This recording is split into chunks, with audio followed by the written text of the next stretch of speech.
안녕하세요. 오늘 오다시 말씀은 요한복음 12장 30에서부터 50절 말씀 중에서 42절에서부터 45절 말씀을 중심으로 살펴보겠습니다.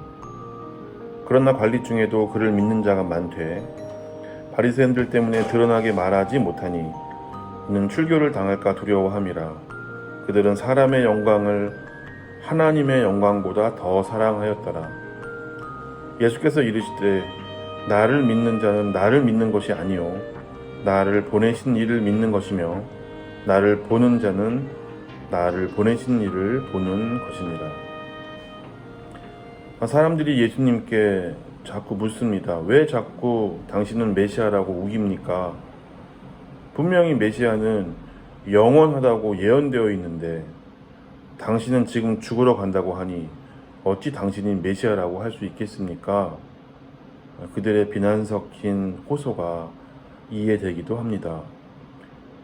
그리고 요한복음에 나오는 이러한 끊임없는 메시아 논쟁이 지금 우리가 살고 있는 이 삶에 뭐 그리 중요한가 의문이 들기도 합니다.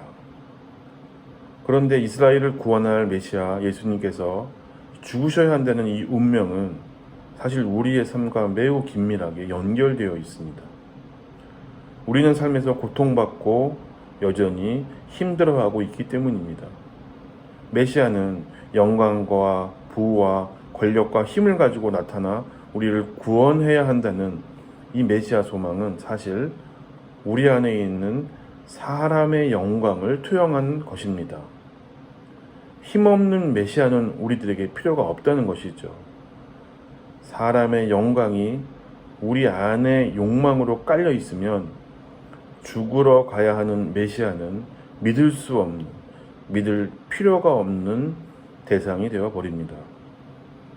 그러나 죽어야 하는 메시아 자신의 죽음으로 죄인들의 죄를 대속하고 또 다시 심판자로 서서 세상을 심판하시는 예수님의 실체를 아는 사람은 나의 영광과 사람의 영광이 아닌 하나님의 영광을 바라봅니다. 때문에 예수님을 메시아로 믿을 수 있습니다.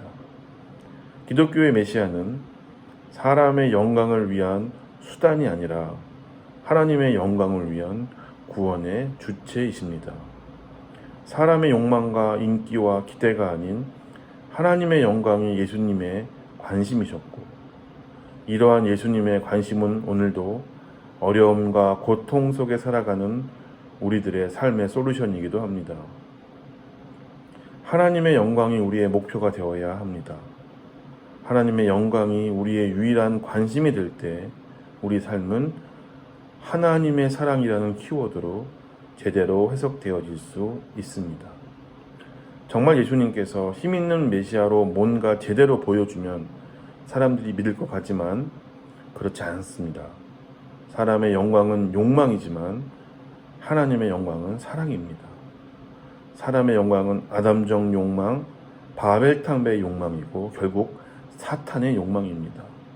그러나 하나님의 영광은 하나님의 사랑이고 예수님의 은혜입니다. 하늘 아버지께서는 사람의 영광을 채워주시는 분이 아니라 우리가 보는 것 너머에 있는 세계, 그 빛나고 찬란한 하나님의 영광을 보여주려고 하십니다. 하나님의 영광은 이렇게 사람의 눈을 넘어야 비로소 보이는 하늘의 비밀입니다. 그 어떤 것도 우리를 그리스도의 사랑에서 끊을 수 없습니다. 그리고 우리에게는 빛난 영광으로 인한 기쁨이 있습니다. 오늘도 눈에 보이는 세계를 넘어 빛나고 찬란한 하나님의 영광을 바라봄으로 말미암아 기쁨이 넘치는 하루 되시기를 바랍니다.